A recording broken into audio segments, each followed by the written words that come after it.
Today I'm going to show you a little bit of how I take listing photos for my products. I make one-of-a-kind hand-embroidered necklaces, so each one is different. So I have to take pictures of each one individually. I used to do this by packaging everything up and only offering one chain length because I wouldn't be able to reopen the packaging later on.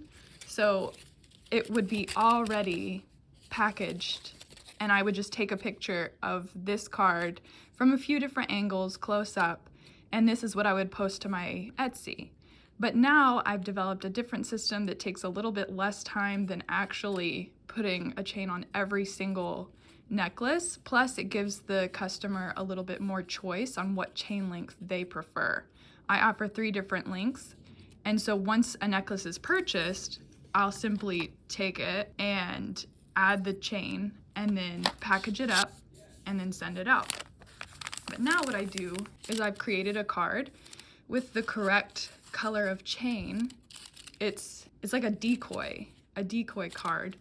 It's good to make your listing photos kind of go with the vibe of your brand. So I like to make mine a little bit simpler, and I incorporate like doilies, and I use my backing card just because I like that all my listing photos have the same background. So say if you really enjoy like the vintage vibe, you could use an old book, something like that. Or you could use like porcelain for a clean, kind of modern visual.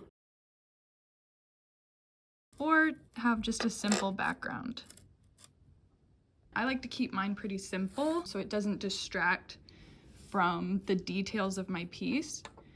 But I have this decoy chain and I can simply add a necklace on top, and it almost looks exactly like it's already on the necklace. This looks pretty good. However, it's really important to get good lighting with your listing photos. This is one way to do it. I personally am not loving this really dark shadow that's coming from a window right next to this table, casting a lot of light, but then creating a lot of shadow. I think it looks better when I actually close the window, but the light is still able to come through a little bit.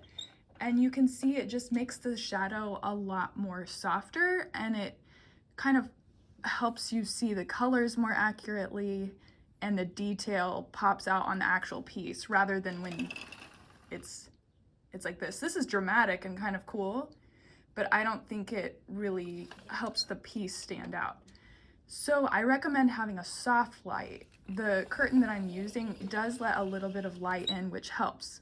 The other thing I do is I do edit my photos in an editor afterwards. For the actual listing photos, Etsy recommends a lot of photos, but for these necklaces, I just found that it took way too much time to try to showcase it in many different ways. So I simply take 2 photos. I take one photo from the top and then one photo from the side. And I found that to be perfectly fine. It was just taking way too much time to edit like 7 photos for one single necklace to have it be purchased one time and then never use that listing again. So this seems to be a good way for my style of business. So now I just need to, one at a time, take a picture of every single necklace in this batch. I usually go through all of them one color family at a time, just so it's organized on my camera roll on my phone. And then I will bring everything into a photo editor and edit it.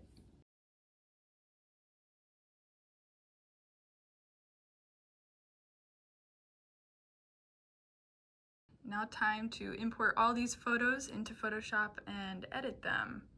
Get them ready to list. I imported all the photos through AirDrop to my computer, and I will be using Photoshop because that's what I have. I know that's a really strong application that not many people do, but I think the key idea of just editing your photo a little bit is the same in whatever you're using.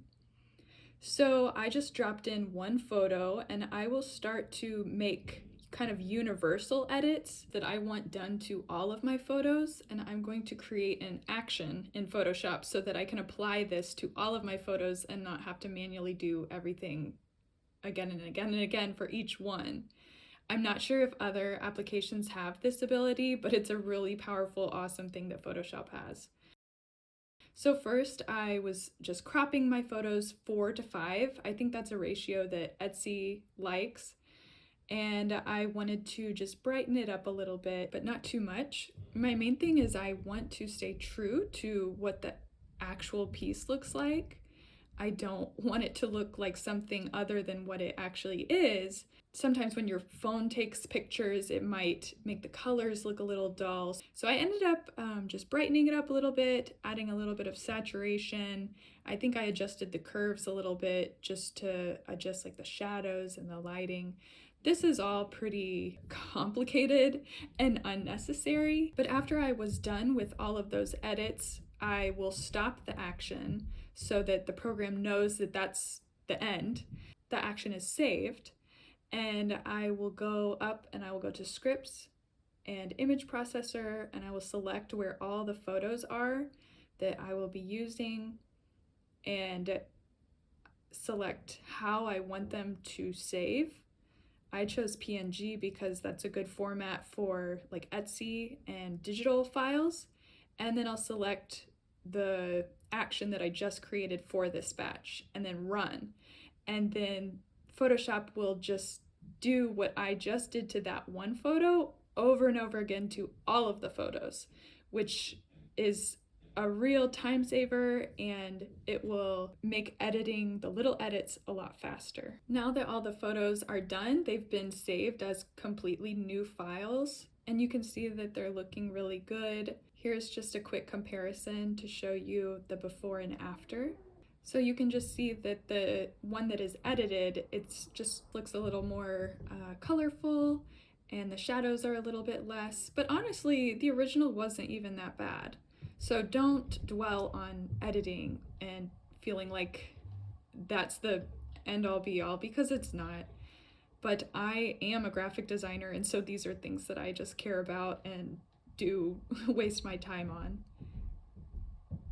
Now that the universal edits are done, there's a few tweaks that I like to make to the individual photos that, again, is not necessary, but I care about the details, and so I bring in all of the new files and I make these edits one by one.